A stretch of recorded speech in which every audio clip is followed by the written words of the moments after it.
ನಮಸ್ಕಾರ, ಅಶ್ವವೇಗ ನ್ಯೂಸ್ಗೆ ಸ್ವಾಗತ. ನಾನು ಡಯನಾ ಕೂರ್ಗ್.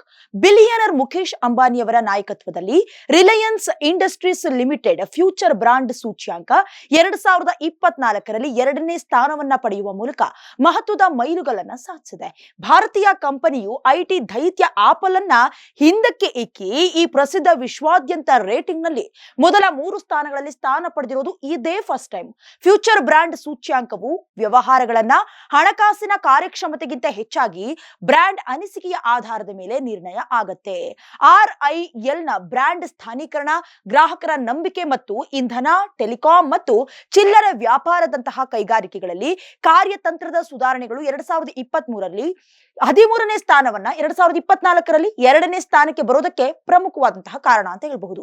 ಹಾಗೆ ಕೆಲವೊಂದಷ್ಟು ಸಮೀಕ್ಷೆಗಳ ಪ್ರಕಾರ ಜಾಗತಿಕ ಬ್ರಾಂಡ್ ಪ್ರಾಬಲ್ಯದಲ್ಲಿ ಏಷ್ಯಾ ಹಾಗೆ ಪೆಸಿಫಿಕ್ ಜೊತೆಗೆ ಇತರ ಪ್ರದೇಶಗಳು ಯುನೈಟೆಡ್ ಸ್ಟೇಟ್ ನಂತಹ ಸಾಂಪ್ರದಾಯಿಕ ನಾಯಕರನ್ನ ಹಿಂದಿಕ್ತಾ ಇರೋದು ಗೊತ್ತಾಗ್ತಾ ಇದೆ. ಫ್ಯೂಚರ್ ಬ್ರಾಂಡ್ ಸೂಚ್ಯಾಂಕವು ಬ್ರಾಂಡ್ಗಳ ನಾಯಕತ್ವದ ಹೊಸ ಹಂತಗಳನ್ನ ತಲುಪುವ ಸಾಮರ್ಥ್ಯದ ಮೇಲೆ ಮೌಲ್ಯಮಾಪನವನ್ನ ಮಾಡೋದು ಅಂತ ವರದಿ ಕೂಡ ಹೇಳ್ತಾ ಇದೆ.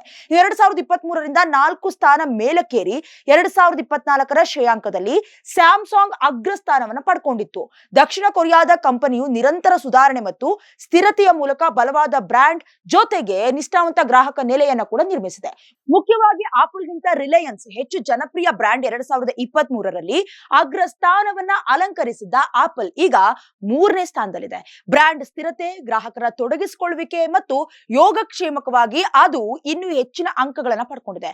ಒಂದು ಕಾಲದಲ್ಲಿ ಐಕಾನಿಕ್ ಆಗಿದ್ದ ಕೆಲವು ಬ್ರಾಂಡ್ ಗಳನ್ನ ತಮ್ಮ ಅಟ್ರಾಕ್ಷನ್ ಕೂಡ ಕಳ್ಕೊಳ್ತಿದೆ ಅಂತ ಹೇಳಲಾಗ್ತದೆ. ಜೊತೆಗೆ ವರದಿ ಕೂಡ ಇದೇ ಹೇಳೋದು.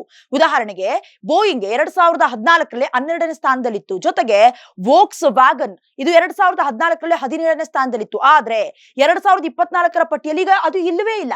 ಬ್ರಾಂಡ್ ಗ್ರಹಿಕೆ ಹೇಗೆ ನಿರಂತರವಾಗಿ ಬದಲಾಗುತ್ತೆ ಅನ್ನೋದನ್ನ ಈ ಸೂಚ್ಯಾಂಕ ತಿಳಿಸುತ್ತೆ. ಇದೇ ರೀತಿಯ ಮಾಹಿತಿಗಾಗಿ ನೋಡ್ತಾ ಇರಿ ಅಶ್ವವೇಗ ಡಿಜಿಟಲ್. ಇದು ಸತ್ಯಾನ್ವೇಷಣೆಯ ಓಟದಲ್ಲಿ.